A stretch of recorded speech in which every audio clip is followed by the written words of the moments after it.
That's the window there where she was apparently taken out of. It starts with a window, small, ordinary, framed by white walls now haunted by memory. This is the place where Madeleine McCann was said to have been taken. A few meters below lies a wall more than 5 feet high, rough and silent, standing between a child's room and the open street. To imagine someone climbing that wall in darkness, lifting a sleeping child without a sound, feels improbable. And yet, this impossible act became the foundation of one of the most infamous disappearances in modern history. When investigators first studied apartment 5A of the Ocean Club Resort in Praia da Luz, they were not only confronting a crime scene, but also a reflection of human behavior. How comfort blinds caution. Parents, surrounded by friends, dining just 50 meters away, convinced themselves that they were close enough to be safe. The resort itself, marketed as a sanctuary for families, was built on that same illusion. There were no fences high enough to deter intruders, no security cameras, no guards patrolling the narrow paths lined with flowering hedges. That night in May 2007, the air was warm, the sky calm, and the sense of safety deceptive. Each adult in the tapas group took turns checking on their children every half hour, always returning to laughter, to wine, to the comfort of routine. But safety, as criminologists often remind us, is not a feeling. It is a structure, and that structure had cracks. The sliding door left unlocked, the window slightly ajar, the bedroom too close to an alley, too far from a parent's sight. What vanished from apartment 5A was not only a child, but the fragile belief that safety could exist without vigilance. That illusion, the sense that nothing could go wrong, would become the silent accomplice in this story. To understand how the impossible became possible, one must first walk through the geography of the Ocean Club itself. It was a place designed for ease, not for caution. A maze of low whitewashed buildings connected by quiet paths, gardens, and dimly lit courtyards. Apartment 5A, where the McCanns stayed, sat on the ground floor, facing both an inner courtyard and a small back patio. From that patio, a narrow footpath led toward the village, shielded by shrubs and a low wall. The children's bedroom had a window opening toward a side alley. Ordinary architecture, meant for leisure, had unknowingly become a blueprint for vulnerability. The main entrance of the apartment faced an open parking area. The back door, a sliding glass one, was often left unlocked because it could only be opened from the inside once shut. A small convenience that, in hindsight, carried tragic weight. Anyone walking by that evening could have simply slid it open or reached through the window. In the soft glow of streetlights, with the noise of clinking dishes and conversation from the tapas bar nearby, the sound of a moving door might have been swallowed by the night. Security at the resort was shockingly thin. There were no surveillance cameras, no security patrols, no electronic keys tracking entries or exits. Guests and locals drifted freely along the same paths, people walking dogs, employees cutting through courtyards, tourists wandering to the beach, all mixed into a quiet rhythm of trust. That rhythm would later be recognized as the key to understanding how an abduction could happen unnoticed. In criminological terms, the Ocean Club perfectly fit the triangle of vulnerability: a motivated offender, a suitable target, and the absence of capable guardians. The target, a sleeping child. The guardians, parents dining just far enough away to hear nothing. And the offender, whoever understood that gap between feeling safe and being safe. The resort, in its design and atmosphere, created the very conditions that invited danger while disguising it as serenity. The first explanation that seized the public imagination was simple, almost cinematic. A stranger slipping through the unlocked door, lifting the sleeping girl, and vanishing into the night. But simplicity can be deceiving. The geography of Praia da Luz made such an act both difficult and plausible at once. The tapas bar, where the McCanns and their friends dined, was roughly 55 to 120 meters away from apartment 5A, depending on the chosen path. For a parent walking briskly, it took a few minutes to reach the apartment, check the children, and return. Yet, in those brief intervals, the apartment remained unwatched. It was within one of these windows of time that something happened. Between 9 and 10 p.m., 2 separate witnesses reported seeing a man carrying a small child. The first, Jane Tanner, one of the McCann's friends, noticed a man walking near the apartment around 9:15. cradling a child wrapped in a light-colored blanket. About 45 minutes later, another couple, Martin and Mary Smith, returning from dinner, saw a similar figure walking west through the village, also carrying a child in pale pajamas. Those two accounts became the backbone of what is now called the intruder hypothesis. When investigators compared the Smiths' description with the jogging routes popular among residents and tourists, something clicked. The path westward, the same one Kate and Gerry McCann often used for their morning runs, matched the route where the man was last seen. It was secluded, familiar to locals, and led directly toward the beach. This detail introduced a chilling possibility.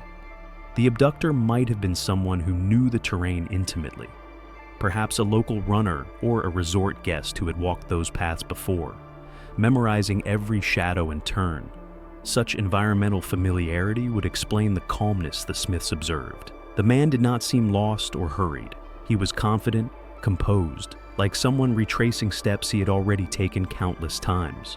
In this theory, the disappearance of Madeleine McCann was not the work of chaos, but of preparation. An act carried out by someone who understood both the geography and the psychology of the place. But as the story unfolded, a darker idea began to emerge. Perhaps the danger didn't come from outside the resort at all. When the first shock began to fade, the narrative of a lone intruder started to unravel. Too many inconsistencies, too many silences, too many contradictions in the statements of those closest to the McCanns. Out of that confusion, a second, more unsettling hypothesis emerged, one that suggested the Ocean Club was not just the backdrop of the crime, but part of a quiet system of protection. At the center of this theory stood the Tapas 7, the group of friends who dined with the McCanns every evening. They were doctors, professionals, educated people with stable lives. Each one claimed to have checked on their children in turns that night, every 30 minutes.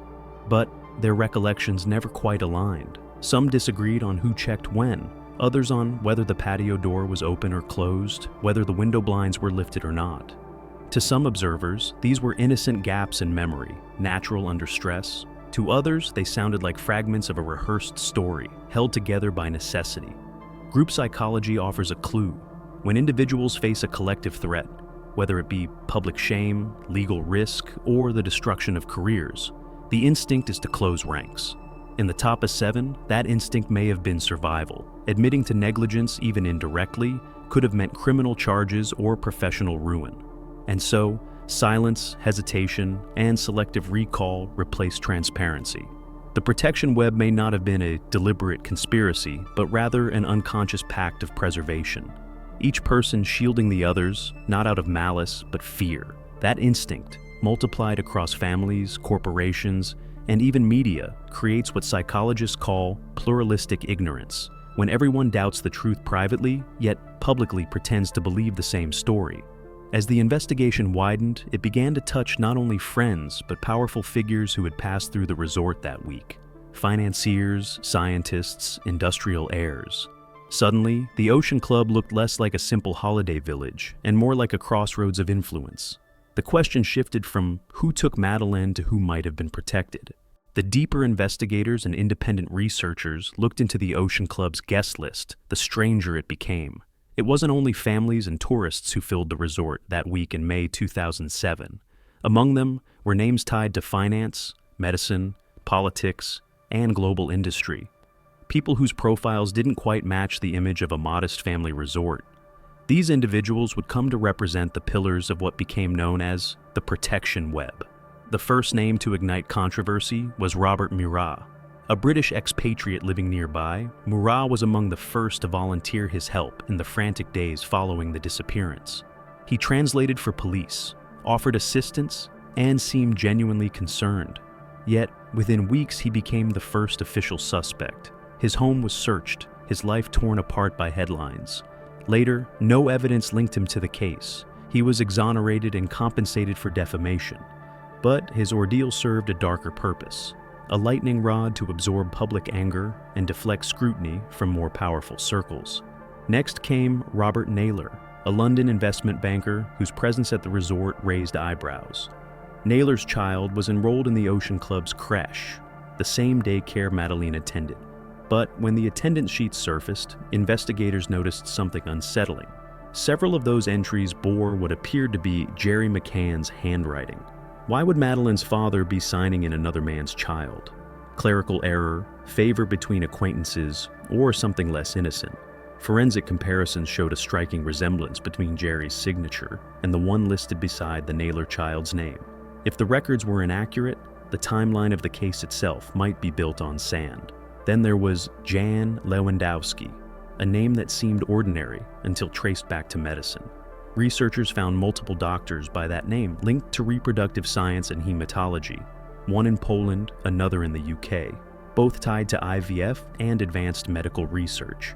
The coincidence was chilling because the McCann twins, Sean and Amelie, were themselves conceived through IVF.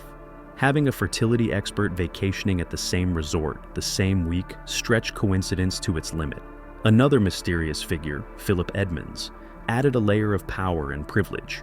Related to the Oppenheimer dynasty, the billion-dollar industrial family behind De Beers, Edmonds arrived with his 3 sons and departed abruptly, just hours after Madeleine was reported missing. While ordinary guests were urged to stay for questioning, Edmonds boarded a private jet to Switzerland. Officially, his departure was explained as a prearranged business commitment, but the timing left a lasting shadow. Finally, Paul Weinberger, a diagnostic science executive formerly associated with Roche and Enigma Diagnostics, a company operating out of Porton Down, the UK's top-secret biodefense facility. His wife, Jenny, claimed to have seen a suspicious cleaner near the McCann apartment that night. Her testimony entered the police files, ensuring that their names would forever remain linked to the case. Each of these figures represented a different thread: finance, medicine, politics, and science, all converging in one place, one week, one tragedy. Coincidence, perhaps. But the more one examines the web, the more it feels deliberate. A tapestry woven not by chance, but by the quiet intersections of influence. When too many coincidences gather in one place, they begin to lose their innocence. That is what many analysts felt when they examined the Ocean Club, a single resort where banking executives, medical specialists, political relatives, and biotechnology leaders all happened to converge in the same week a child vanished. Was it simply the randomness of privileged travel patterns, or did those overlaps hint at something larger, something designed to remain unseen? From a psychological standpoint, the need to find patterns is human. Our minds reject chaos. We search for meaning, even in coincidence. But in this case, the patterns felt almost too precise. A banker whose child was signed in under another man's name. A fertility doctor linked to IVF present at the same resort where IVF parents lost their child. A steel heir flying away in private luxury the morning after a disappearance. A diagnostics executive connected to a military research facility. When laid side by side, the puzzle forms an image too symmetrical to dismiss. Some researchers argue that what formed at the Ocean Club was not a conspiracy of crime, but a conspiracy of silence. A collective decision, conscious or not, to protect reputations, careers, and the resort itself. This idea aligns with what sociologists call pluralistic ignorance. When everyone doubts the official story privately, but assumes others believe it, so all remain quiet, the result is a wall of silence so solid it feels intentional. Media behavior reinforced this perception. British newspapers portrayed the McCanns as victims of foreign incompetence, while Portuguese investigators who voiced doubts were vilified.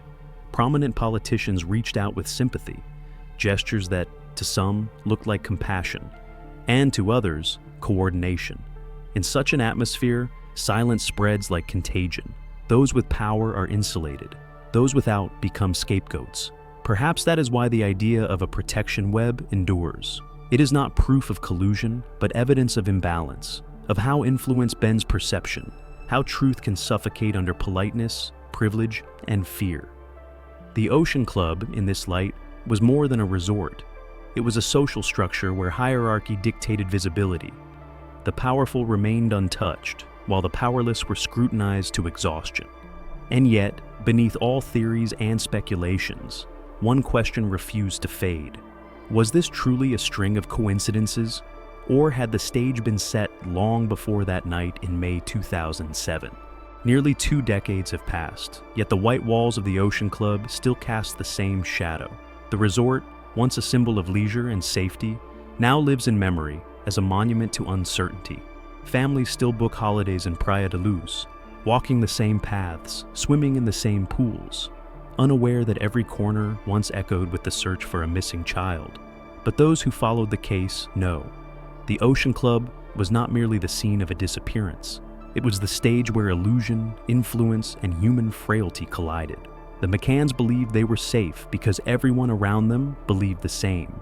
Friends dined nearby, lights glowed softly across patios, and laughter filled the night air. Yet, behind that comfort lay open doors, unguarded alleys, and a network of people whose connections reached far beyond the Algarve coast. Madeleine's story was not just about a moment of tragedy, but about the fragile systems we build to feel protected, systems that crumble the moment reality intrudes. The theories that followed, of intruders, protection webs, elite connections, all reveal one truth. That power does not always lie in action, but in silence. Silence from witnesses, silence from institutions, silence from those who feared the consequences of knowing too much. Each unanswered question became another brick in a wall separating what happened from what we are allowed to understand. The Ocean Club became the perfect metaphor.